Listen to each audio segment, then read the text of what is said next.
కేనోపనిషత్తులోని మొదటి శాంతి పాఠాన్ని నేను చెప్పుకున్నాం. ఈ రోజున రెండవ శాంతి పాఠం. ఈ శాంతి పాఠమేమో ఈ ఉపనిషత్తుకి సంబంధించినటువంటిది. అంతేకాకుండా ఇది సామవేదంలో ఉన్నటువంటి శాంతి మంత్రం. అదేమిటో చూడండి. ఓం ఆప్యాయంతు మమాంగాని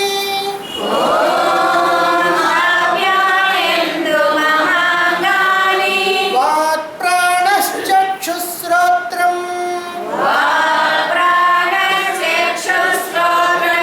అధో బలమింద్రియాణి చ సర్వాణి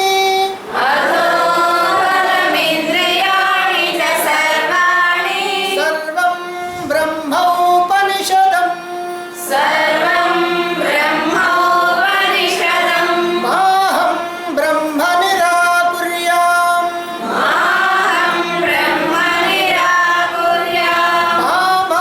బ్రహ్మ నిరాకరోత్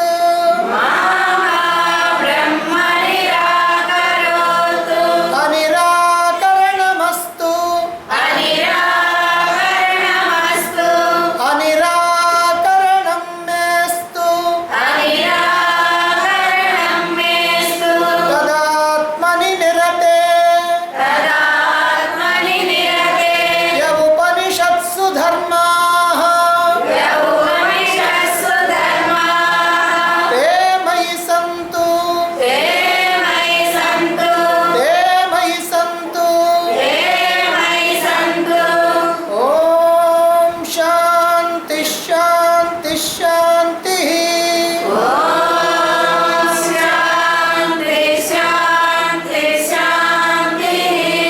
ఓం అంటే నిరాకార నిర్గుణ పరమాత్మ. అంటే ఈ ప్రార్థన ఎప్పుడు కూడా ఈ శాంతి మంత్రం పరమాత్మని మనం ప్రార్థిస్తున్నాం. ఇదిగో ఇలా మాకు చెయ్యి, ఇలా మమ్మల్ని కాపాడు, ఇలా మమ్మల్ని రక్షించు, ఇలా మాకు సహాయపడు అని ప్రార్థించడం. ఎవరిని? నిరాకార నిర్గుణ పరమాత్మని. అందుకనే మొదట ఓం అనేటువంటి పదాన్ని చెప్పడం జరిగింది. ఓం అంటే నిరాకార నిర్గుణ పరమాత్మ. మమ అంగాని, నా యొక్క అవయవాలు. వాక్ అంటే వాక్కు, ప్రాణ అంటే ప్రాణం, చక్షు అంటే కన్ను, శ్రోత్రం అంటే చెవి, అధ ఇంకా బలం బలము, సర్వాణి ఇంద్రియాణి అన్ని ఇంద్రియాలు కూడా ఆప్యాయంతు వృద్ధి చెందునుగాక. నా శరీరంలో ఉన్నటువంటి అవయవాలన్నీ కూడా చక్కగా వృద్ధి చెందునుగాక, పుష్టిగా తుష్టిగా ఉండునుగాక. సర్వం అంతా కూడా ఔపనిషదం బ్రహ్మ. ఇదం సర్వం ఔపనిషదం బ్రహ్మ. ఈ మొత్తం కూడా ఉపనిషత్తుల్లో చెప్పినటువంటి బ్రహ్మమే. ఇదం సర్వం అంటే ఎదురుగా కనిపించేటువంటి సమస్తమని. అంటే ఈ సృష్టి అంతా కూడా, ఈ జగత్తంతా కూడా, ఈ ప్రపంచం అంతా కూడా ఏమిటనంటే ఉపనిషత్తుల్లో చెప్పబడినటువంటి బ్రహ్మమే, అంటే పరమాత్మయే. అహం నేను బ్రహ్మ, ఆ పరమాత్మని మా నిరాకుర్యాం నేను నిరాకరించకుండా ఉందునుగాక. పరమాత్మని నేను నిరాకరించకుండా ఉందునుగాక. అంతేకాకుండా మా నన్ను బ్రహ్మ ఆ పరమాత్మ మా నిరాకరోత్ నన్ను నిరాకరించకుండా ఉండునుగాక. నేను పరమాత్మను నిరాకరించకుండా ఉండాలి, పరమాత్మ నన్ను నిరాకరించకుండా ఉండాలి. అనిరాకరణం అస్తు. నాలో అనిరాకరణం నిరాకరణము లేకుండుగాక. మే నాయందు అనిరాకరణం అస్తు. నాలో నిరాకరణం లేకుండా, నాకు నిరాకరణం లేకుండా ఉండాలి, నాలో నిరాకరణం లేకుండా ఉండాలి. నాకు నిరాకరణం లేకుండా ఉండాలంటే భగవంతుడు నన్ను నిరాకరించకుండా ఉండాలి. నాలో నిరాకరణం లేకుండా ఉండాలంటే నేను భగవంతుడిని నిరాకరించకుండా ఉండాలి. ఆ ప్రకారంగా నిరాకరణం అనేటువంటిది అటు భగవంతుడి సైడ్ నుంచి ఇటు నా నుంచి నిరాకరణం లేకుండా, అంటే పట్టించుకోకుండా ఉండటం. అంటే నేను ఆయన్ని పట్టించుకోవాలి, ఆయన నన్ను పట్టించుకోవాలి. ఈ పై మాటగా చెబితే. రెండవది ఏమిటంటే పరమాత్మను నేను నిరాకరించకుండా, పరమాత్మ నన్ను నిరాకరించకుండా ఉండాలి అని. ఇక ఆత్మని నిరతే, ఈ ఆత్మలో రమించేటువంటి వాడికి ఉపనిషత్సు ధర్మాః, ఉపనిషత్తుల్లో చెప్పబడినటువంటి ధర్మాలు ఏవైతే ఉన్నాయో, ఉపనిషత్తుల్లో ఏ ధర్మాలైతే ఏ లక్షణాలైతే చెప్పబడి ఉన్నాయో అదిగో ఆ ధర్మాలు మై సంతు నా యందు ప్రకాశించునుగాక, మై సంతు నా యందు ప్రకాశించునుగాక. ఇక్కడ 2 సార్లు మళ్ళీ చెప్తున్నారు. అంటే ఆ మంత్రం అయిపోవచ్చినప్పుడు చివరి మాటగా 2 సార్లు చెప్తున్నారు. పరమాత్మ ఇక్కడ నాలో ఏ లక్షణాలు అయితే ఉంటే బాగుంటుందో, ఏ లక్షణాలు కనుక ఉంటే అతడు పరమాత్మలో రమించేటువంటి వాడిగా చెప్పబడతాడు. అదిగో ఆ లక్షణాలన్నీ కూడా నాలోనే శోభించునుగాక, వృద్ధి చెందునుగాక అని ఇక్కడ భగవంతుణ్ణి వేడుకోలు ఇక్కడ వేడుకుంటా ఉన్నారన్నమాట. ఏమిటి దీని యొక్క భావం? ఓ పరమాత్మ, నా అవయవాలు ఏవైతే ఉన్నాయో, వాక్కు కానీ, ప్రాణం కానీ, చెవులు కానీ, కళ్ళు కానీ, చేతులు కానీ, కాళ్ళు కానీ, సర్వాణి ఇంద్రియాని, సమస్తమైనటువంటి ఇంద్రియాలు ఏవైతే ఉన్నాయో అదిగో అవన్నీ, ఇక బలం ఏదైతే ఉందో ఆ బలం, ఇవన్నీ కూడా వృద్ధి చెందునుగాక. ఆప్యాయంతు అంటే వృద్ధి చెందునుగాక, అంటే ఇవన్నీ కూడా బాగా ఉండాలి, నా అవయవాలన్నీ కూడా చక్కగా ఉండాలి. ఈ శాస్త్ర శ్రవణం చేయాలి అని అంటే అవయవాలన్నీ కూడా చక్కగా ఉండటం అవసరం. లేకపోతే ఏమవుద్ది? ఏం వింటావులేంటి అని అనిపిస్తూ ఉంటుంది, ఎక్కడికి ఏం వెళ్తావులేంటి అని అనిపిస్తూ ఉంటుంది. అందువల్ల ఈ అవయవాలన్నీ కూడా చక్కగా ఉండాలి అని. అంతేకాకుండా బలం, నాలో మంచి బలం, పట్టుదల, తీవ్రత ఇవి కూడా ఉండాలి. ఇది అంతా కూడా ఈ కనిపించే సమస్తము కూడా ఉపనిషత్తుల్లో చెప్పబడినటువంటి బ్రహ్మమే. ఆ బ్రహ్మాన్ని నేను నిరాకరించకుండా ఉండాలి, బ్రహ్మము నన్ను నిరాకరించకుండా ఉండాలి, నాలో నిరాకరణం లేకుండా ఉండాలి, నాకు నిరాకరణం లేకుండా ఉండాలి. ఉపనిషత్తుల్లో ఏ ధర్మాలు ఏ లక్షణాలు అయితే చెప్పబడ్డాయో, ఆత్మలో రమించేటువంటి వాడిలో ఏ లక్షణాలు అయితే ఉంటాయో ఆ లక్షణాలు ఆ ధర్మాలన్నీ కూడా నాలో బాగా ప్రకాశించునుగాక, శోభించునుగాక అని చెప్పి ఓ శాంతి శాంతి శాంతి అని అంటే 3 రకాలైనటువంటి శాంతులు, 3 రకాలైనటువంటి తాపాలని శమింపజేయాలి అని భగవంతుని ప్రార్థిస్తున్నాం. ఆధ్యాత్మిక తాపాలు, ఆది భౌతిక తాపాలు, ఆది దైవిక తాపాలు, ఈ 3 రకాలైనటువంటి తాపాలు కూడా శాంతించుగాక అని మనం ఇక్కడ ప్రార్థన చేస్తూ ఉన్నాం. ఇక ఇదం సర్వం ఔపనిషదం బ్రహ్మ, ఇదం సర్వం ఔపనిషదం బ్రహ్మ, ఈ సమస్తము కూడా ఉపనిషత్తుల్లో చెప్పబడినటువంటి బ్రహ్మమే. ఏమిటి ఇదం సర్వం అంటే? ఈ కనిపించేటువంటి జగత్తు, ఈ జగత్తును చూస్తున్నటువంటి జీవుళ్ళు, ఈ మొత్తం కూడా ఉపనిషత్తుల్లో చెప్పబడినటువంటి బ్రహ్మమే అని. ఉపనిషత్తుల్లో చెప్పబడిన బ్రహ్మం ఒకటి, చెప్పకుండా ఉన్న బ్రహ్మం ఒకటి, 2 బ్రహ్మాలు ఏమైనా ఉన్నాయా? అదేమి లేదు. అంటే బ్రహ్మాన్ని గురించి నిర్వచించినవి ఉపనిషత్తులే, ఇంకెక్కడా మనకి దొరకదు. ఎక్కడైనా దొరికిందంటే ఉపనిషత్తుల్లోనే చెప్పాలి. అంటే ఉపనిషత్తుల్లో నుంచే ఈ బ్రహ్మము యొక్క తత్వాన్ని మేము తెలుసుకుంటున్నామని చెప్పాలి. అందువల్ల బ్రహ్మాన్ని నిర్వచించింది ఉపనిషత్తులే కనుక ఈ సర్వం కూడా ఇదం సర్వం ఔపనిషదం బ్రహ్మ అని ఇక్కడ చెప్పడం జరిగింది. ఏం చెప్పారు ఉపనిషత్తుల్లో బ్రహ్మాన్ని గురించి? ఏకం అద్వయం అన్నారు. ఏకం అంటే ఒక్కటే, 2 లేవు, ఉన్నదంతా ఒక్కటే. అద్వయం ఇక రెండవది ఏదీ లేదు. ఎందుకు ఇలా చెప్పడం? ఉన్నది ఒకే ఒక్కటి అని అంటే మళ్ళీ మనకి ఏమవుతుందనంటే పరమాత్మ ఒక్కటే, కానీ ప్రపంచాన్ని మనం చూస్తున్నాం కాబట్టి ఇది కూడా ఉంది అని అనుకుంటాం. కానీ ఇక్కడ ఏమిటనంటే పరమాత్మ కన్నా వేరుగా ప్రపంచం అనేటువంటిది లేనే లేదు. పరమాత్మే ప్రపంచంలాగా కనిపిస్తూ ఉంది మన యొక్క అజ్ఞాన దృష్టికి. ఈ జాగ్రత్త అవస్థలో ఉన్నటువంటి మన దృష్టికి ఈ ప్రపంచం మనకి కనిపిస్తూ ఉంటుంది కనుక ఇది సత్యం అని అనుకుంటాం. పరమాత్మ ఏమో కనిపించడు కనుక ఆయన సంగతి మనకి తెలియదు, పెద్దలు చెబుతున్నారు కాబట్టి అది కూడా సత్యం అని అనుకుంటాం. అందువల్ల 2 సత్యాలు అనడానికి వీలు లేదు. మరైతే ఏమిటండి సత్యం అని అంటే ఈ కనిపించేటువంటి ప్రపంచం కూడా పరమాత్మే. పరమాత్మే ఈ ప్రపంచంలాగా కనిపిస్తూ ఉన్నాడు. అందుకనే ఉపనిషత్తుల్లో మళ్ళీ ఓ మాట చెప్పారు, ఏకమేవ అద్వయం బ్రహ్మ నేహ నానాస్తి కించన అని. పరమాత్మ ఒకే ఒక్కటి, రెండవది ఏదీ లేదు. నేహ నానాస్తి కించన అంటే కొంచెం కూడా ఇంకా పరమాత్మ కంటే వేరుగా రెండవది ఏదీ లేదు. నిజంగా పరమాత్మ కంటే రెండవది ఏదన్నా కనుక ఉంటే అప్పుడు పరమాత్మ పరిమితం అయిపోతాడు. పరమాత్మ కన్నా ఇంకోటి ఏదన్నా కొంచెమైనా అట్లా ఉందనుకోండి, అప్పుడు ఆ కొంచెం కూడా పరమాత్మ కానిది కాదు. ఆ పరమాత్మ కానిది కనుక ఉన్నది అని అంటే పరమాత్మ పరిమితం కాదు, పరిమితమైనది నశించిపోద్ది కాదు, నశించిపోయేవాడు పరమాత్మ ఎట్టవుతాడు? కనుక పరమాత్మ ఒకే ఒక్కటి, రెండవది ఏదీ లేదు, దానికంటే వేరుగా ఏమీ లేదు, కొంచెం కూడా లేదు, అంతా ఒక్కటే. అది ఔపనిషదం బ్రహ్మ, ఉపనిషత్తుల్లో చెప్పబడినటువంటి బ్రహ్మ. ఒకవేళ ఇందులో ఉన్నటువంటి ఈ ప్రపంచం కానీ ప్రపంచంలో ఉన్నటువంటి వస్తువులు కానీ విషయాలు కానీ భోగాలు కానీ వ్యక్తులు కానీ ఎవరైనా సరే కనిపిస్తున్నారు అని అంటే ఆ కనిపించడం కూడా సత్యం కాదు, అది కూడా భ్రమే. అయితే అసలు సత్యం ఈ కనిపించేటువంటిదంతా కూడా బ్రహ్మమే. ఈ బ్రహ్మాన్నే ఉపనిషత్తులు ప్రతిపాదిస్తూ ఉన్నాయి. ఈ బ్రహ్మం నిర్వచించడానికి వీల్లేనటువంటిది, అనిర్వచనీయం, అచింత్యం, చింతించడానికి వీల్లేనిది.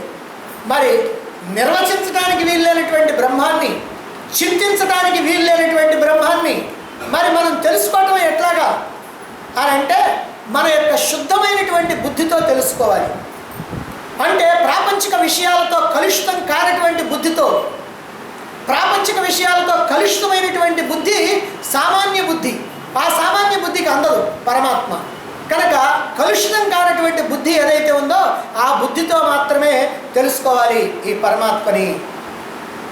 అలా తెలుసుకోవటం కోసమే ఉపనిషత్తులో బ్రహ్మాన్ని అనేకమైనటువంటి పదాలతో నిర్వచించడం జరిగింది. ఈ పదాలన్నీ కూడా ఎవరైతే సూక్ష్మ బుద్ధి కలిగినటువంటి వాడు జాగ్రత్తగా అవగాహన చేసుకోగలుగుతాడో వాడికి మాత్రమే అర్థమవుతాయి. వాడు మాత్రమే దాని నుంచి ఆ పరమాత్మ తత్వాన్ని అవగాహన చేసుకోగలుగుతాడు. అంతే తప్ప సామాన్యులు ఎవరికి కూడా ఇవి అర్థమయ్యేటువంటివి కావు. కనుక ఉపనిషత్తుల ద్వారా తప్ప బ్రహ్మాన్ని తెలుసుకోవటానికి, పరమాత్మను తెలుసుకోవటానికి, పరమాత్మ యొక్క స్వరూపాన్ని తెలుసుకోవటానికి, భావించటానికి మనకి మరొక మార్గం లేనే లేదు. మరి ఉపనిషత్తుల్ని మనంతట మనం తెలుసుకోవటానికి, చదువుకోవటానికి వీలవుతుందా అని అంటే వీలుగా. ఎందుకని?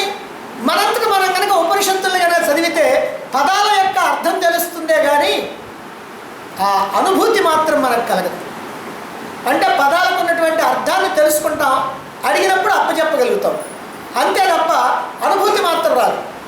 ఉద్దేశించినటువంటి అసలు భావం ఏమిటో అది అవగతం కాదు. ఆ మహర్షులైనటువంటి వాళ్ళు ఏ ఉద్దేశంతో ఈ పదాలను ఇక్కడ చెప్పారో ఈ ఉపనిషత్తులు, దాన్ని మనం అవగాహన చేసుకోవటం కుదిరే పని కాదు. అందువల్ల ఒక శ్రోత్రియుడు అంటే, శ్రోత్రియుడు అని అంటే శృతుల యొక్క జ్ఞానం తెలిసినటువంటి వాడు, అంటే వేదాల యొక్క జ్ఞానం తెలిసినటువంటి వాడు శ్రోత్రియుడు. అలాగే బ్రహ్మనిష్ఠుడు, తాను చెప్పేటువంటి పదాల యొక్క భావాన్ని తనలో జీర్ణించుకున్నటువంటి వాడు, అనుభవపూర్వకంగా గ్రహించినటువంటి వాడు, అదిగో అటువంటి బ్రహ్మనిష్ఠుడైనటువంటి వాడు. కరుణాసముద్రుడు, కరుణాసముద్రుడు అంటే తాను చెప్పదలుచుకున్నటువంటి విషయాల్ని స్పష్టంగా చెప్పడం, అర్థం కాకపోయినట్లయితే వాళ్ళకి మళ్ళీ వివరించి చెప్పడం, ఏ రకంగానూ విసుక్కోకుండా చెప్పేటువంటి వాడు కరుణాసముద్రుడు. అందువల్ల అటువంటి కరుణాసముద్రుడైనటువంటి వాడు. అంతేకాకుండా వినేటువంటి శిష్యుల యొక్క స్థాయికి దిగి వచ్చి వాళ్ళకి అర్థమయ్యేటట్టుగా చెప్పాలనేటువంటి భావన కలిగినటువంటి వాడు. అదిగో ఈ 3 లక్షణాలు ఉన్నటువంటి గురువు ఎవరైతే ఉన్నారో అటువంటి గురువుని సమీపించి ఆయన్ని సేవించి పూజించి ఆయన యొక్క అనుగ్రహాన్ని పొంది వినయంతో దరిచేరి సరైనటువంటి సమయంలో తెలుసుకోవాలనేటువంటి కాంక్షతో, నేను తెలుసుకోవాలి అనేటువంటి కోరికతో అదిగో నీ సందేహాలని, భయాల్ని వ్యక్తం చేసి ఆయన నుంచి అనంతమైనటువంటి జ్ఞానాన్ని పొందాలి.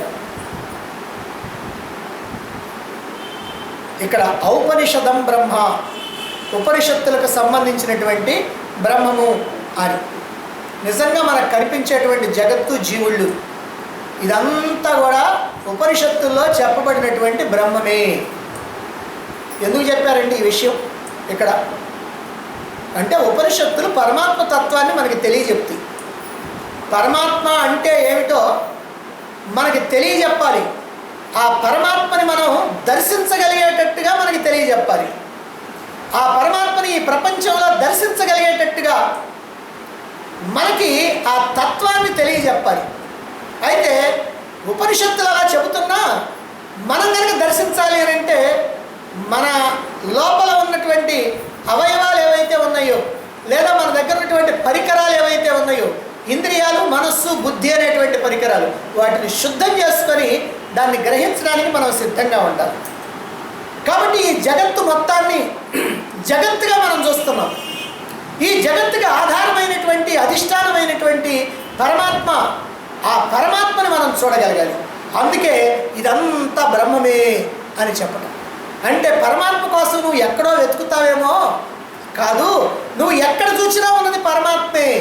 ఈ జగత్తు పరమాత్మ, జీవుళ్ళు పరమాత్మ, ఈ సమస్తము పరమాత్మ, పరమాత్మ కంటే రెండవదేమీ లేదు అని అంటే ఇదంతా పరమాత్మేనని తెలియజెప్పడం కోసమే ఇదిగో ఈ ఔపనిషదం బ్రహ్మ, ఇదం సర్వం ఔపనిషదం బ్రహ్మ అనేటువంటి మాట చెప్తాం. ఇక మరి ఈ అనంతమైనటువంటి జ్ఞానాన్ని, ఈ పరమాత్మ తత్వాన్ని, ఈ ఉపనిషత్తులు బోధించినటువంటి తత్వాన్ని మనం గనక తెలుసుకోవాలి అని అంటే, మనం గనక ఆ జ్ఞానాన్ని పొందాలి అని అంటే మనకి ఏం అవసరం? మనకున్నటువంటి అవయవాలు వాక్, ప్రాణ, చక్షు, శ్రోత్రం. వాక్కు, ప్రాణం, చక్షు అంటే కళ్ళు, శ్రోత్రం అంటే చెవి. ఇవన్నీ కూడా ఎలా ఉండాలి అంటే చక్కగా వృద్ధి చెంది ఉండాలి. ఇవి చక్కగా పనిచేస్తూ ఉండాలి. ఇవి చక్కగా పుష్టిగా, తుష్టిగా, ఆరోగ్యంగా ఉండాలి. ఎందుకండి ఇవన్నీ ఆరోగ్యంగా ఉంటాం? ఉపనిషత్తుల్లో చెప్పబడినటువంటి బ్రహ్మాన్ని మనం ఈ ప్రపంచంలో చూడాలి. ఈ ప్రపంచంలో చూడాలంటే మన యొక్క ఇంద్రియాలు చక్కగా పనిచేయాలి. చూడాలి అని అంటే ముందు తెలుసుకోవాలి.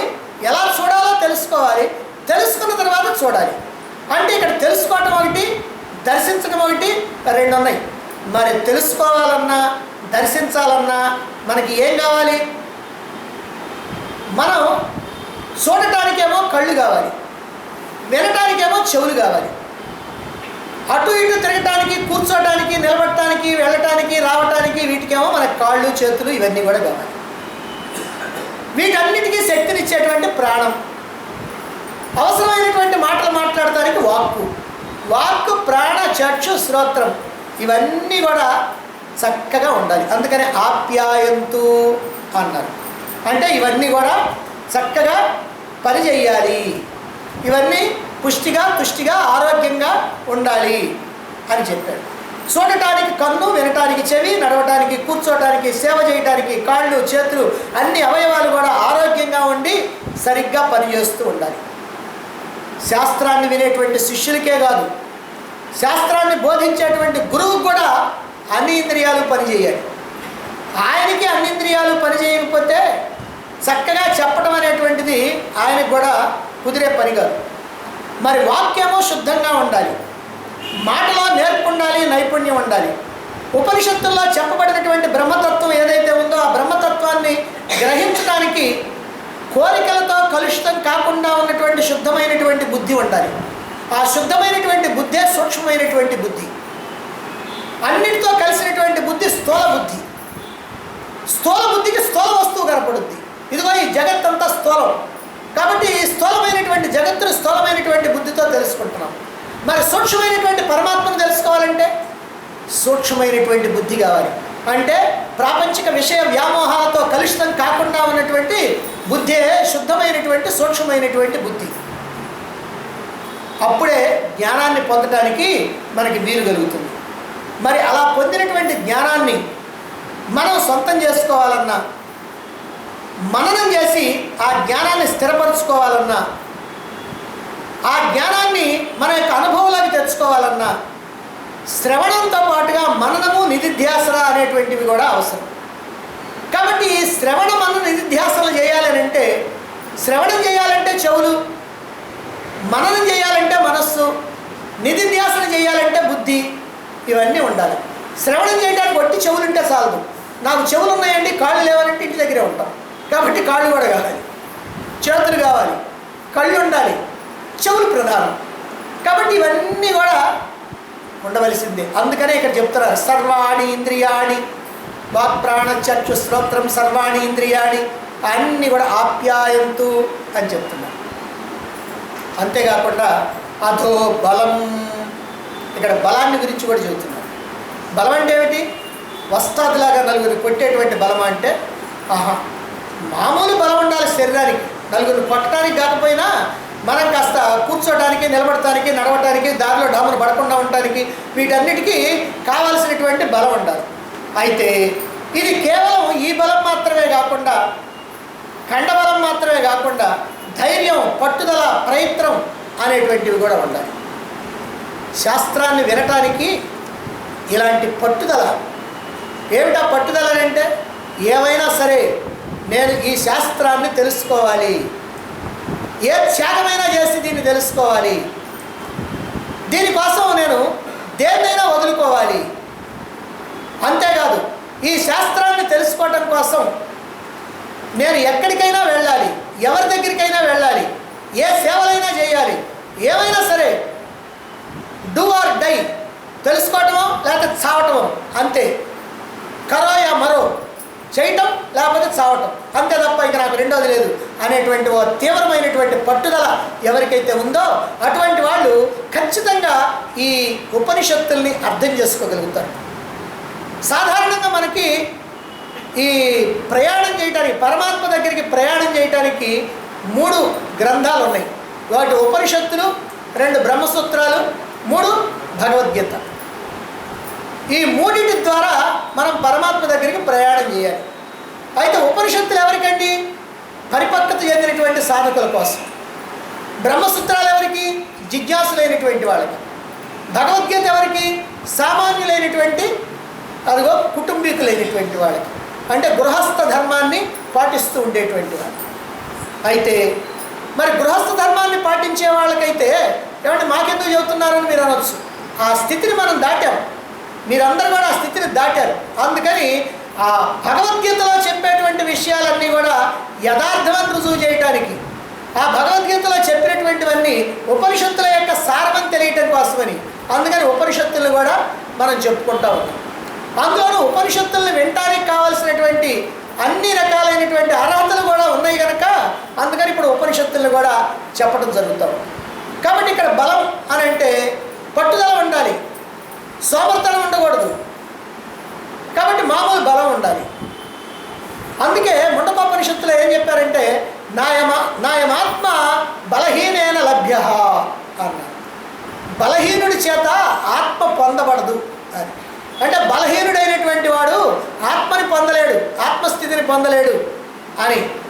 అంటే బలహీనుడైనటువంటి వాడు, బద్ధకస్తుడైనటువంటి వాడు, పట్టుదల లేనటువంటి వాడు, ఉత్సాహం లేనటువంటి వాడు తన యొక్క స్వరూపాన్ని తాను ఎప్పటికీ కూడా తెలుసుకోలేడు, తెలుసుకున్నా అందులో నిలబడలేడు.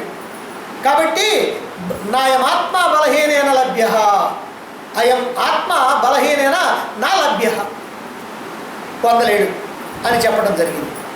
మరి అంతేకాకుండా ఇక్కడ మనం ప్రార్థిస్తున్నాం భగవంతుడిని. ఏమని ప్రార్థిస్తున్నాం? నా అవయవాలన్నీ కూడా చక్కగా ఉండాలి, బలం బాగా ఉండాలి, నా నా అవయవాలు చక్కగా సరిగ్గా పనిచేయాలి, పుష్టిగా తుష్టిగా ఉండాలి. అయితే ఊరికి ప్రార్థన చేస్తే భగవంతుడు కరుణిస్తాడా అని అంటే, ఈ ప్రార్థన ఎట్లా ఉండాలి అని అంటే నీ యొక్క భావాన్ని, అంటే ఆ భావంతో కూడి నువ్వు ఆ ప్రార్థన చేయాలి. అంతేకాదు భావనతో మాత్రమే కాకుండా నీ ప్రయత్నం కూడా చేయాలి. ఏమిటా ప్రయత్నం? నీ అవయవాలన్నీ చక్కగా ఉండటానికి, అన్నీ పనిచేయటానికి, నీ మనస్సు శుద్ధంగా ఉండటానికి, శాంతంగా ఉండటానికి, నీ బుద్ధి సూక్ష్మంగా ఉండటానికి, వీటన్నిటికీ కూడా నీ ప్రయత్నం చేస్తూ భగవంతుడిని ప్రార్థించాలి, లేదా భగవంతుడిని ప్రార్థిస్తూ ప్రయత్నం చేయాలి.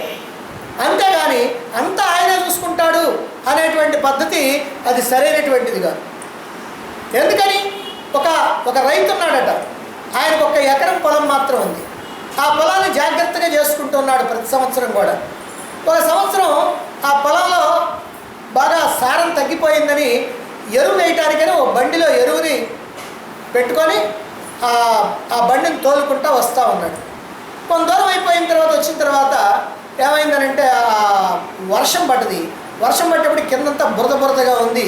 ఆ బురదలో బండి చక్రం ఇరుక్కునేటప్పటికి ఆయన ఏం చేశాడంటే ఆంజనేయ ఉపాసకుడు, అందుకని ఆంజనేయ స్వామిని తలుచుకొని, ఓ స్వామి నువ్వే ఎట్లయినా సరే ఈ బండిని కాస్త నా పొలానికి చేర్చాలి అని అలా మనస్సులో పెట్టుకొని ప్రార్థిస్తూ ఉన్నాడు. సరే, ఆయన ఉపాసకుడు కాబట్టి ఆయన ఉపాసన ఫలించింది. ఆంజనేయ స్వామి ప్రత్యక్షమయ్యాడు. ఏమయ్యా ఏం కావాలి నీకు అన్నాడు. అంటే ఏమి లేదు, ఇదిగో ఈ బండి ఎరువు కనుక నా పొలానికి పోతే ఈ ఎరువు వేస్తే చక్కగా పండుద్ది, నా కుటుంబం జరుగుద్ది, లేకపోతే నా పని ఖాళీ అని చెప్పాడు. సరేను, ఇప్పుడు బండి ఇక్కడ ఇరుక్కొని పోయింది కదా, నువ్వేమైనా ప్రయత్నం చేసావా, దాన్ని ముందుకేమైనా నెట్టావా అన్నాడు. లేదు, అది ఇరుక్కుపోగానే నేను నిన్నే తలుచుకున్నా అన్నాడు. అట్లా కాదు, నీ ప్రయత్నం కూడా చేయాలి. నువ్వు ప్రయత్నం చేసి భగవంతుడు తలుచుకుంటే అప్పుడు పని సాఫల్యం అవుతుంది. అంతే తప్ప ఊరికి ఓ భగవంతుడా నువ్వు చేయి అంటే భగవంతుడు వచ్చి దీన్ని కాస్త అక్కడికి లాక్కోడు. కాబట్టి నీ పని నువ్వు చేస్తూ ఉండాలా, ఆ పనిలో భగవంతుడి యొక్క సహకారం లభిస్తుంది అని అన్నాడు. అని ఆయన అదృశ్యమైపోయాడు. అప్పుడు ఈయన లేచి ఆ బండిని నెట్టడానికి ప్రయత్నం చేస్తే ఆ బండి కాస్త చక్రం కదిలింది. ఆయన మళ్ళీ తోలుకొని ఆ పొలానికి వెళ్ళాడు. అంటే ఇప్పుడు కదిలింది అని అంటే అర్థం ఏంటంటే దీంట్లో భగవంతుడి యొక్క అనుగ్రహం కూడా ఉంది. ఆయన కదిలించడానికి ప్రయత్నం చేశాడు. ఆ ప్రయత్నంలో భగవంతుడి యొక్క అనుగ్రహం అదృశ్య రూపంలో లభించింది. ఈ విధంగా మనకి భగవంతుడి యొక్క అనుగ్రహం లభించాలని కోరుకున్నప్పుడు మనం అందుకోసం ప్రయత్నం కూడా చేస్తూ ఉండాలి. ఇది కూడా మనం మర్చిపోకూడదు. ఇక నాలుగవది ఏమిటంటే మాహం బ్రహ్మ నిరాకుర్యాం అన్నారు. మాహం బ్రహ్మ నిరాకుర్యాం, నేను బ్రహ్మాన్ని నిరాకరించకుండా ఉందునుగాక. ఈ వచ్చేటువంటి రెండు వాక్యాలు కూడా చాలా జాగ్రత్తగా అర్థం చేసుకోవాలి. అసలు భగవంతుడిని నేను నిరాకరించడం ఏమిటి? నాకేం పని భగవంతుడిని నిరాకరించడం? నేనేమో నాస్తికుడిని కాదే. మనమేమో నాస్తికులు. ఉపనిషత్తు అధ్యయనం చేయడానికి కూర్చునేవాడు నాస్తికుడా? నాస్తికుడు కాదు. అయినప్పుడు నేను బ్రహ్మాన్ని నిరాకరించకుండా ఉందునుగాక అని చెప్పడం వల్ల అర్థం ఏమిటి అంటే, ఉపనిషత్తుల్లో ప్రతిపాదించబడినటువంటి బ్రహ్మాన్ని ఈ ప్రపంచంలో చూడాలి అని అంటే మన యొక్క మనోబుద్ధులు నిర్మలంగా, స్వచ్ఛంగా, శాంతంగా, సూక్ష్మంగా ఉండాలి. ఎందుకని అంటే మన యొక్క మనోబుద్ధులు పైపైన ఉన్నటువంటి నామరూపాలను చూడటానికి అలవాటు పడిపోయింది. ఎంతకాలం అయితే పైపైన ఉన్నటువంటి నామరూపాలను చూస్తూ ఉంటామో ఆ నామరూపాల్లోనే మునిగిపోతామో ఈ నామరూపాల వెనకున్నటువంటి పరమాత్మ తత్వాన్ని మనం పట్టించుకోనట్టు. అది మనం నిరాకరించడం అంటే ఎవరికైతే ఈ ప్రాపంచిక వ్యవహారాల్లో వ్యామోహం ఉంటుందో అటువంటి వాడు పరమాత్మను పట్టించుకోనట్టే. అయితే మీరు అనొచ్చు, ఏమంటే ప్రాపంచిక వ్యవహారాల్లో నాకేదైనా కావాల్సి వచ్చినప్పుడల్లా నేను భగవంతుడిని స్మరిస్తున్నానంటే ఆ భగవంతుడిని కాదు స్మరించాల్సింది. ఆ భగవంతుడిని స్మరిస్తే నువ్వు పరమాత్మని స్మరించినట్టు కాదు. ఎందుకంటే నీకేదో కోరిక ఉంది కాబట్టి, లేదా ఏదైనా ఆపద తీరాలి కాబట్టి అందుకోసం నువ్వు భగవంతుడి దగ్గరికి పోయావు, ఏదో హెల్ప్ కోసం పోయావు. కానీ ఇక్కడ అది కాదు. ఇక్కడ ఏమిటంటే పరమాత్మని మనం దర్శించాలి అని అంటే పరమాత్మ ఎక్కడున్నాడు? అంతటా ఉన్నాడు. మరి ఇప్పుడు మనం చూస్తున్నది ఏమిటి? ప్రపంచం. అంటే ఈ ప్రపంచం కూడా పరమాత్మేనని చెప్పుకున్నాం కదా. అంటే ఈ ప్రపంచానికి ఆధారంగా ఉన్నది పరమాత్మేనని చెప్పుకున్నాం కదా. మరి మనం చూస్తుంటే మనకి ఏం కనపడతా ఉంది? పరమాత్మ కనపడుతున్నాడా? ప్రపంచం కనపడుతుందా? మనకి ప్రపంచం కనపడతా ఉంది. అంటే నామరూపాలు కనపడతా ఉంది. మరి నామరూపాలు కనపడతా ఉంటే అందులో కనుక మనం మునిగిపోతే మరి దానికి వెనుకున్నటువంటి పరమాత్మ మనం ఎట్లా చూస్తాం? ఇప్పుడు మీరు సినిమాకి పోయారనుకోండి, సినిమా హాల్లో కూర్చున్నారు దర్జాగా, సినిమా వేయటం ప్రారంభించారు, ఆ సినిమా చూస్తూ ఉన్నారు. సినిమా కాస్త బాగా ఏదో ఇంట్రెస్ట్గా ఉంది, మీకు కాస్త హాస్యం ఉంది, కాస్త ఏడుపు ఉంది, అన్నీ ఉన్నాయి. హాస్యం వచ్చినప్పుడు ఆహాహా నవ్వుకుంటున్నారు, ఏడుపు వచ్చినప్పుడేమో ఖర్చీఫులు తడుపుకుంటున్నారు, బాగా చూస్తున్నారు. సినిమా అంతా చూస్తున్నారు. కానీ ఆ సినిమా చూసినంతసేపు, ఆ సినిమాలో మీరు లీనమయ్యినంతసేపు ఆ తెర సంగతి ఎవరికైనా గుర్తుంది? ఆ తెర ఏమైనా మీకు కనపడ్డది? సినిమా అయిపోయిన తర్వాత తెర కనపడ్డది, సినిమా ప్రారంభించే ముందు తెర కనపడ్డది. కానీ సినిమా జరుగుతున్నంతసేపు తెర కనపడ్డదా? కనపడలా. ఎక్కడికి పోయింది అప్పుడు? ఎక్కడికి పోలా. కానీ నువ్వు చూడలేదంటే చూడలేదా? చూస్తున్నావు కానీ నువ్వు చూస్తున్నది ఏంటంటే ఆ పైన ఆడేటువంటి బొమ్మలు చూస్తున్నావు కానీ ఆధారంగా ఉన్నటువంటి తెరను చూడాల. ఇదే ఇక్కడ మన బుద్ధి. మనం ఇక్కడ ఏం చేస్తున్నామంటే ప్రపంచంలో ఉన్నటువంటి విషయాలు, వస్తువులు, భోగాలు, వ్యక్తులు వీటిని చూస్తున్నాం కానీ వీటన్నిటికీ ఆధారంగా ఉన్నటువంటి, అధిష్టానంగా ఉన్నటువంటి పరమాత్మని మనం దర్శించగల. అంటే దీన్ని బట్టి మనకి ఏమిటంటే అర్థము, మనం కనుక ప్రాపంచిక వ్యామోహాల్లో చిక్కుకున్నామనంటే మనం పరమాత్మను నిరాకరించామన్నమాట. అంటే పరమాత్మని గురించి పట్టించుకోవటం లేదన్నమాట. మనం సినిమా చూస్తున్నంతసేపు తెరను పట్టించుకోనట్టుగా విషయ వ్యామోహాల్లో మునిగి ఉన్నంత వరకు కూడా మనం పరమాత్మను పట్టించుకోకుండా ఉన్నాం. అందుకని ఇక్కడ ఏం చెబుతున్నారంటే మాహం బ్రహ్మ నిరాకుర్యాం, అహం బ్రహ్మ మా నిరాకుర్యాం.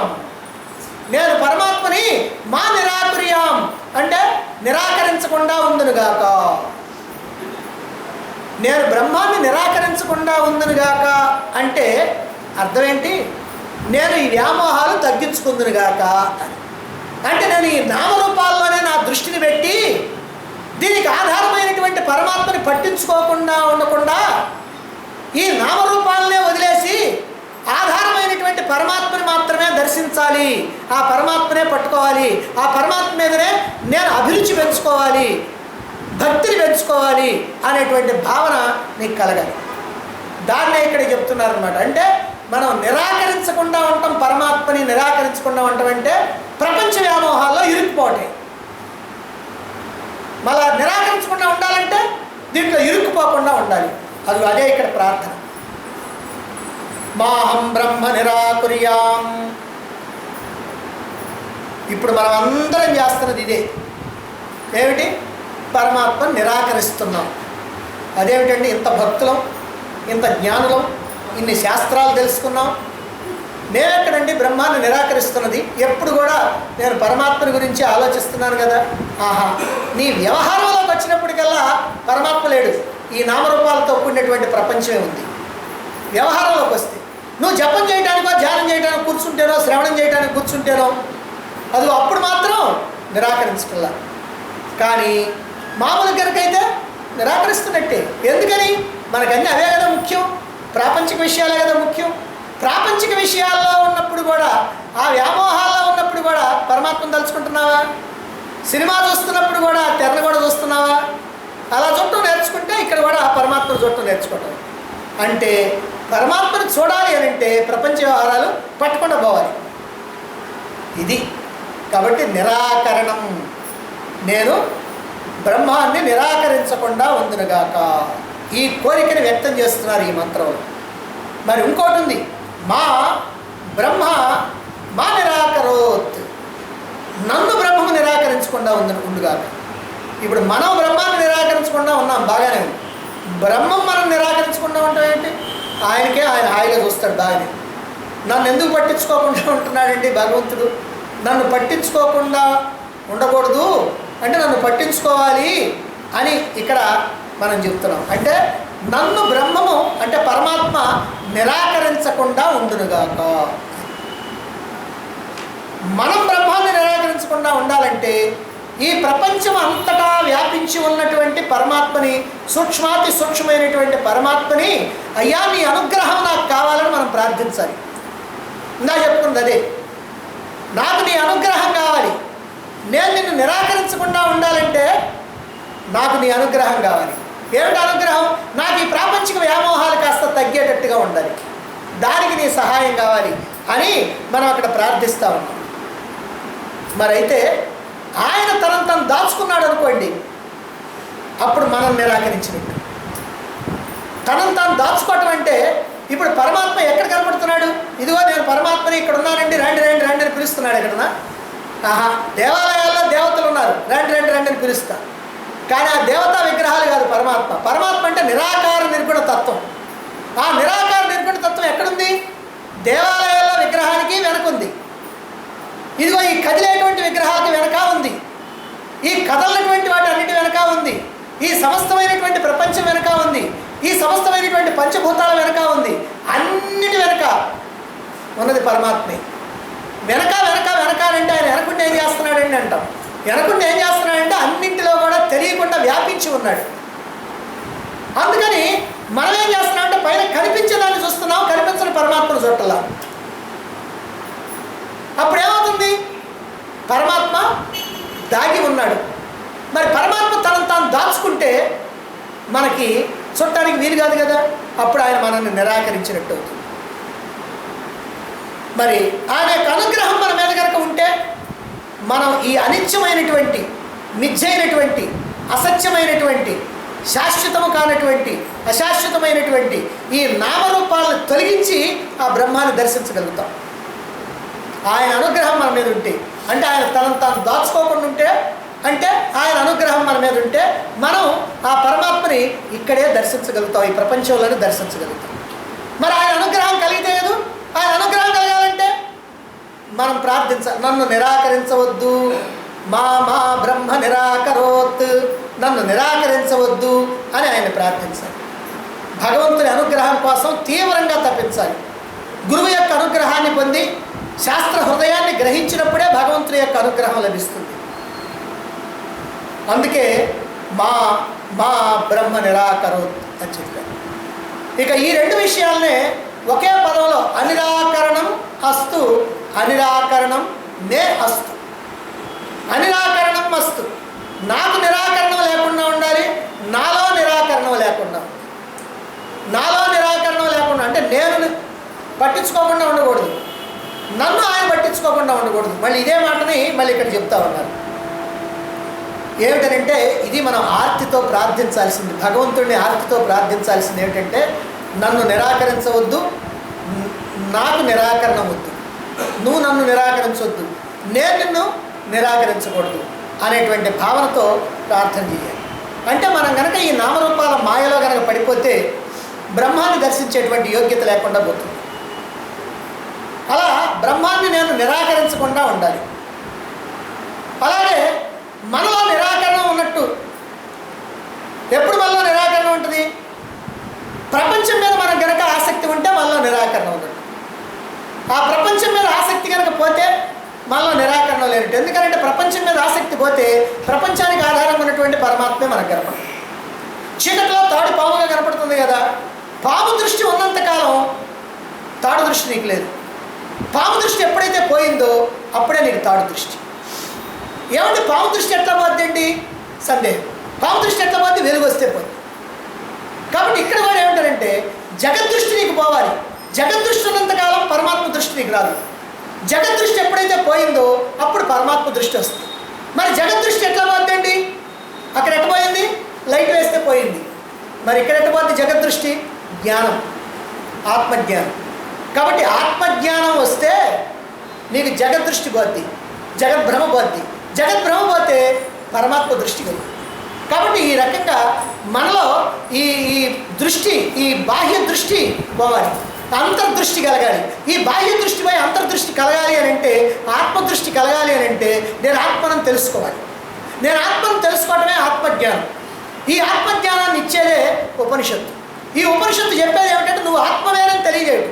నువ్వు ఆత్మవేనటువంటి ఆత్మజ్ఞానం. ఆత్మజ్ఞానం అంటే నేను ఆత్మను అనేటువంటి జ్ఞానమే. కాబట్టి దాన్ని మనం చక్కగా తెలుసుకోవాలి. ఇక పరమాత్మ తనను తాను దాచుకుంటే ఆయన మనం నిరాకరించినట్టు అని చెప్పుకున్నాం. కాబట్టి ఆయన మనల్ని అనుగ్రహించాలి. మనం దర్శించడానికి వీలుగా ఆయన మన యొక్క మనోబుద్ధులకి ఈ శక్తియుక్తులు ప్రసాదించాలి. ఇక్కడ కూడా అన్నీ ఆయన మీదకే నెట్టేస్తూ ఉన్నాం మనం. ఈ నెట్టేస్తూ మన ప్రయత్నం కూడా మనం చేయాలి. అయ్యా నిన్ను నువ్వు దాచుకుంటే నాకు కనపడవు. మరి నిన్ను నువ్వు దాచుకోకుండా ఉండాలి అని అంటే ఏం చేయాలి? నా మనోబుద్ధులు నువ్వు సరి చేయాలి. నువ్వు సరి చేయాలంటే ఆయన సరి చేయటం కాదు, మనం సరి చేస్తూ ఉంటే ఆయన అనుగ్రహం కలుగుద్ది. కాబట్టి మనోబుద్ధుల్ని మనం సరి చేసుకోవాలి. ఏమిటి మనోబుద్ధులు? ఈ ప్రాపంచిక వ్యవహారాలతోటి, విషయాలతోటి, వ్యామోహాలతోటి కలుషితమైపోయింది. ఈ కలుషితమైపోయినటువంటి మనోబుద్ధుల్ని మనం సరి చేసుకుంటే ఏమవుతుంది? పరమాత్మను దర్శించగలుగుతాం. అంటే ఆయన తనను తాను దాచుకోవటం అనేది జరగదు, ఆయన కాస్త వ్యక్తం అవుతూ ఉంటాడు. కాబట్టి ఇలా ఆయన యొక్క అనుగ్రహం కోసం ప్రేమతో, ఆర్తితో నన్ను నిరాకరించవద్దు అని మనం ప్రార్థించాలి.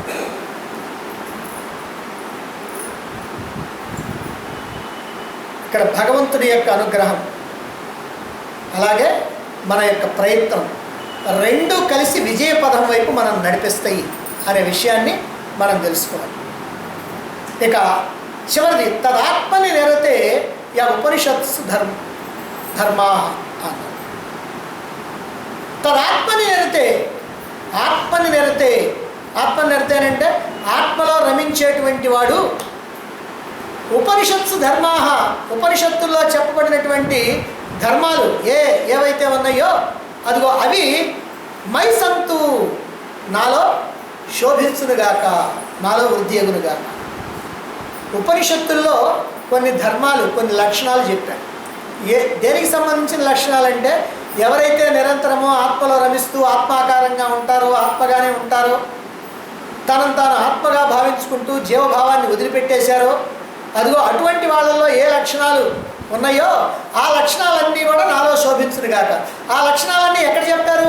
ఉపనిషత్తుల్లోనే చెప్పారు. ఆ ఉపనిషత్తుల్లో చెప్పబడినటువంటి ఆ లక్షణాలన్నీ కూడా నాలో శోభించునుగాక అని అంటున్నారు. కాబట్టి ఈ ఉపనిషత్తుల్లో చెప్పబడినటువంటి ధర్మాలు, లక్షణాలు నాలో బాగా శోభించినట్టుగా చేయి తండ్రి అని అక్కడ భగవంతుడిని ఆశ్రయిస్తుంది. అటువంటి వాళ్ళే నిరంతరం ఆత్మానందాన్ని పొందగలుగుతారు. ఉపనిషత్తుల్ని సరిగ్గా శ్రవణం చేయాలంటే, వాటిని సరిగ్గా అవగాహన చేసుకోవాలంటే మనలో ఏముండాలంటే సాధన చతుష్టయ సంపద ఉండాలి. ఉపనిషత్తులు తెలుసుకోవాలంటే సాధన చతుష్టయ సంపద ఉండాలి. సాధన చతుష్టయ సంపద అంటే ఏమిటి? వివేకం, వైరాగ్యం, అలాగే సమాధి, షట్క సంపత్తి, ముముక్షుత్వం. వివేకం అంటే నిత్యానిత్య వస్తు వివేకం.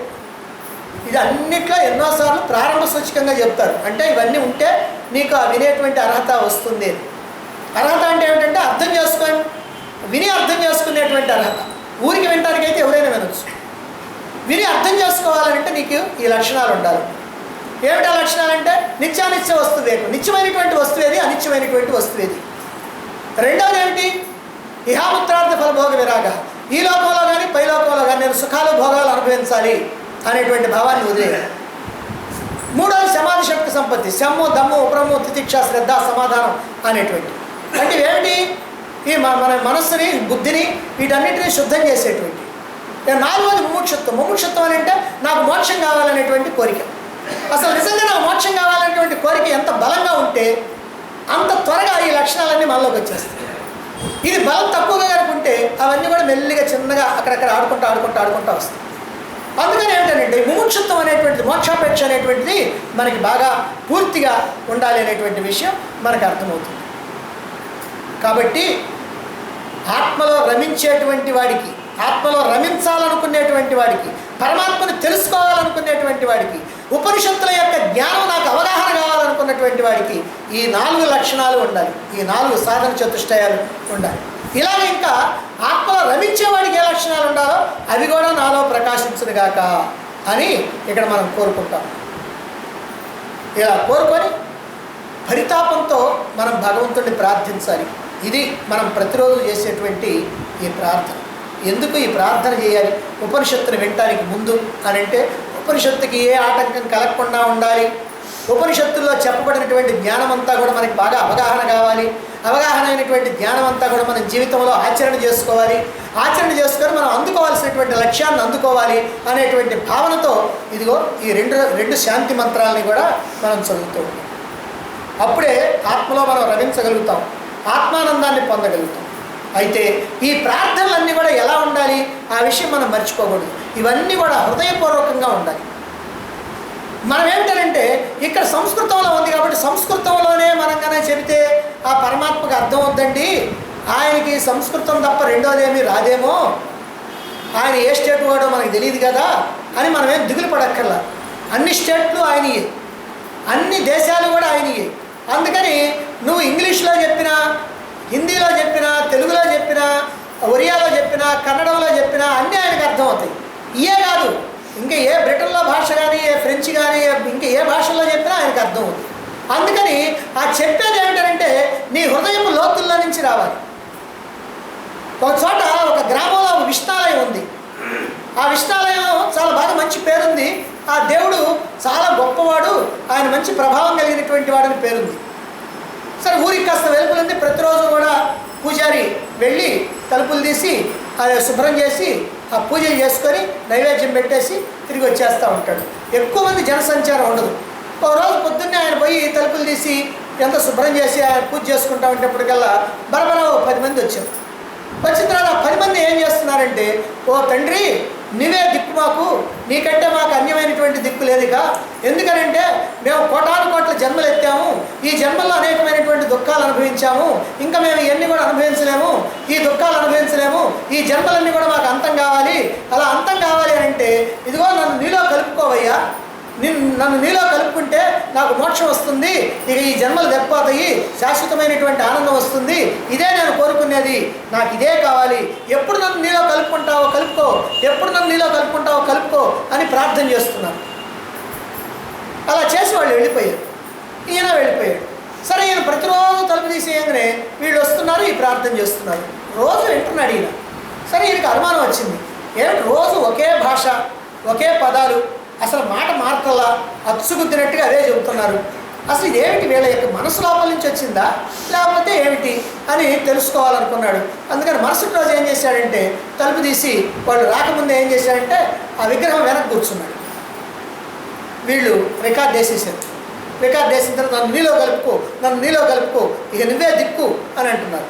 అప్పుడు వెనక నుంచి, ఓ భక్తులారా, మీ భక్తికి నేను మెచ్చుకున్నాను, నాలో కలవాలని ఎవరు అనుకున్నారో ముందు ఒక్కళ్ళు రండి అని అనేటప్పటికల్లా వీళ్ళు విన్నారు కదా, వామ్మో ఇంటి దగ్గర అన్ని పనులు పెట్టుకొని ఇప్పుడు ఆయనలో కలిసిపోతే ఎట్టా అని చెప్పి బర్ర పరిగెత్తుకుంటూ వెళ్ళిపోయారు. సరే, ఆయన మామూలుగా వచ్చేసాడు, ఆయన పూజ పూర్తి చేసుకున్నాడు, వెళ్ళిపోయాడు. అంటే ఇలా ఉండకూడదు. చాలామంది ఏం చేస్తారంటే ప్రార్థన ఎట్లా చేయాలో మాకు తెలియదండి అని ఎవరో ఒకరు రాసినటువంటి ప్రార్థనలు ఉంటాయి, అదిగో దాన్నే బట్టి అప్పచెబుతాం. బట్టి అప్పచెవటం కాదు, నీ హృదయపు లోతుల్లో నుంచి రావాలి. ఆ లోతుల్లో నుంచి నీకు ఏ మాటలు వస్తాయో అదిగో ఆ మాటలే. చాలామందికి తెలియనటువంటి విషయం ఏంటంటే మనంతా ఫాలోయింగ్ పోయింది అనమాట. అంటే ఎవరో ఏదో చెప్తే దాన్ని ఫాలో కావడం అట్లా కాదు. ఒక వ్యక్తిని కనుక మనం గౌరవించాలి అని అంటే ఆ వ్యక్తిని ఎట్లా గౌరవించాలని కనుక నువ్వు మనస్ఫూర్తిగా కనుక ఆలోచిస్తే ఎలా గౌరవించాలో నీకు తెలుస్తుంది. దాన్ని ఇంకోరెవరు చెప్పక్కర్లా. ఒక ఆయన ఎవరో వస్తున్నారు, ఒక మహానుభావుడు వస్తున్నాడు. ఆయన వస్తూ ఉంటే ఆయన లోపలికి ఆహ్వానించి తీసుకురావాలంటే నీకు నిజంగా ఆయన మీద కనుక భక్తి ఉంటే, నీకు మామూలు భక్తి కనుక అయితే ఏమవుతుందంటే నమస్కారం పెట్టి నిలబడతావు. ఆయన వస్తూ ఉంటే నమస్కారం పెట్టుకుంటూ ఉంటావు, వచ్చిన తర్వాత నమస్కారం పెడతావు, కూర్చున్న తర్వాత నమస్కారం పెడతావు, అయిపోయింది. కానీ ఆయన చాలా గొప్పవాడు, రాక వచ్చాడు, లేదా అటువంటి మహానుభావుణ్ణి మనం ఎంతో హృదయపూర్వకంగా ఆహ్వానించాలనుకున్నాం అనుకో, అప్పుడు ఏం ఆలోచన వస్తుంది, ఇదిగో ఆయన్ని ఇట్లా మనం పిలవాలి, లోపలికి రమ్మనాలి, లేదా ఆయనకి ఏదైనా గొడుగు కానీ ఏదైనా పట్టుకోవాలి, ఆయన వచ్చేటువంటి దోవలో పూలు పరిచి ఆ పూల మీదుగా ఆయన నడిపించాలి అని ఇలా అన్ని ఆలోచనలు వస్తూ ఉంటాయి. ఎప్పుడు వస్తాయి ఆలోచనలు? నిజంగా భక్తి ఉంటే. నిజంగా భక్తి కనుక లేకపోతే ఏమవుతుందంటే అవతల వాళ్ళు ఏం చేశారో మనం అదే చేస్తాం. అదిగో అది ఫాలోయింగ్ అనమాట. ఒకళ్ళు ఏదైనా చేస్తే దాన్నే మనం చేస్తాం, లేకపోతే మేలకుంటుకుంటాం. మనకి ఇంకేం తెలియదు. ఎందుకని? అసలు ఎప్పుడైనా ఆలోచిస్తేనే తెలియటానికి. అందుకని ఇలా మనం భగవంతుడి మీద భక్తి కూడా మనకి ఎలా ఉందా లేదా ఇది పరిశీలన చేసుకోవాలి. అంత భక్తి కనుక ఉన్నట్లయితే అప్పుడు మనం ఏం చేస్తామంటే ఆ భగవంతుడి పట్ల ఆ అనిర్వచనీయమైనటువంటి భక్తి ఉన్నప్పుడు ఆ భగవంతుని ఎట్లా ప్రార్థించాలనో లోపల నుంచి అవే మాటలు తన్నుకొని వస్తాం. మన భాషలో మనకు కావాల్సినటువంటి భాషలో వస్తాం. ఆ భాషకి ఏమో గ్రామర్ అక్కర్లేదు, ఎన్ని గ్రామర్ మిస్టేక్స్ ఉన్నా పర్వాలేదు. అదేమి లౌకికంగా మాట్లాడితే ఎట్లండి, గ్రాంధికంగా మాట్లాడాలి కదా అని అనుకోవాల్సినటువంటి పని లేదు. ఏమయ్యా నా సంగతి ఏదో చెప్పు అని అడిగినా ఏం తప్పులేదు, అది కనుక నీ మనసులో నుంచి కనుక వస్తే అంతే తప్ప ఏదో పెద్ద గొప్పగా మాట్లాడాలని, ఏదో సంస్కృతంలోనో లేకపోతే పద్యాల రూపంలోనే మాట్లాడాలి, ఇలాంటివన్నీ కూడా ఏమీ లేదు. అదిగో అక్కడ వాళ్ళు ఎట్లా అయితే ఉరికినే అనిపోయారో అదే రకంగా అనిపోవటం వద్దు మంది కూడా. అప్పుడు మనకి ప్రయోజనం ఉండదు. మనం కనుక హృదయపూర్వకంగా పరితాపంతో ఈ ప్రార్థన కనుక చేసినట్లయితే భగవంతుడు ఖచ్చితంగా మన మీద అనుగ్రహ వర్షాన్ని కురిపిస్తాడు. దానివల్ల మనం భవిష్యత్తులో ఈ శాస్త్ర జ్ఞానాన్ని సరిగ్గా అర్థం చేసుకోవటం, ముందుకు పోవటం జరుగుతుంది. కాబట్టి ఇలా ప్రార్థన చేయాలని మనకు ముందుగా చెప్పి ఇక ఉపనిషత్తుని ప్రారంభం చేయబోతా ఉన్నారు. ఈ ఉపనిషత్తులో 4 ఖండాలు ఉన్నాయి. ఈ 4 ఖండాల్లో ప్రథమ ఖండాన్ని రేపు మొదలు పెట్టబోతున్నాం. మొదలు పెట్టబోయేటప్పుడు మొట్టమొదటిది ఒకటే ప్రశ్న, అంటే శిష్యుడి యొక్క ప్రశ్న. శిష్యుడి పేరు గురువు పేరు ఇక్కడ లేవు, కానీ ఉపనిషత్తులో ఒక శిష్యుడు ప్రశ్న వేస్తాడు, గురువు దానికి సమాధానంగా ఈ గ్రంథం మొత్తం చెబుతాడు. ఆ ప్రశ్న ఏమిటో మనం రేపు తెలుసుకుందాం.